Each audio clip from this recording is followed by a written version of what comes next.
Halo pencinta timnas, seperti yang saya janjikan di bulan April, kita akan lihat statistik bagaimana timnas kita bisa lolos ke Pilgrim. Saat ini kita sedang di babak ketiga dan ada 6 game dan kita masih punya 2 game lagi. Ada 2 jalur, hanya ada 2 jalur untuk kita bisa lolos ke Pilgrim.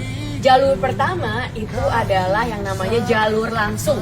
Siapa yang bisa ikut jalur langsung? Mereka yang dari babak ketiga itu menempati posisi 1 dan kedua. Saat ini kita bukan. Tetapi kita ada kemungkinan itu. Kita bisa lolos jalur langsung.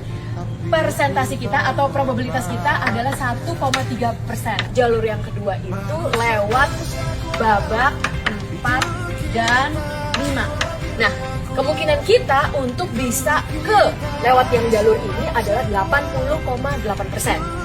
Nah, tapi setelah itu kan kita masih harus main di game ini, jadi ada 50% untuk kita bisa menang. Jadi totalnya keseluruhan probabilitas kita adalah 40,4%.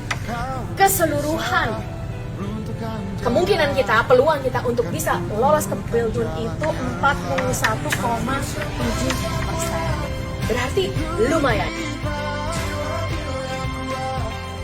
Tanggal 5 Juni kita akan melawan Tiongkok. Pasti semuanya bertanya-tanya seberapa penting game Indonesia-Tiongkok. Sangat-sangat penting.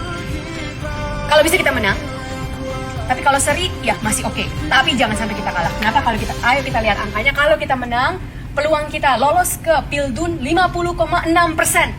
Kalau kita seri 41,8%. Tapi kalau kita kalah, peluang kita turun drastis hanya jadi 10,4%. Jadi amit-amit jangan sampai kalah atau menang atau seri. Akan ada juga game yang sangat penting, tapi itu bukan game kita, bukan Indonesia-Jepang. Ternyata kalau kita lihat hitung-hitungannya, pertandingan Bahrain Saudi itu bahkan lebih mempengaruhi peluang kita lolos ke Pildun daripada pertandingan kita sendiri lawan Jepang di Osaka tanggal 10. Kalau Bahrain menang, peluang Indonesia lolos ya. Kalau Bahrain menang, peluang Indonesia lolos itu hanya 33,7%. Jadi menurun dari peluang kita yang sekarang 41,7%. Kalau seri, peluang kita menang 40,9%. Kalau Saudi menang, peluang kita lolos ke Pildun adalah 44,5%. Jadi semuanya harus nonton Bahrain Saudi, dan kali ini demi timnas kita harus doain supaya Saudi menang.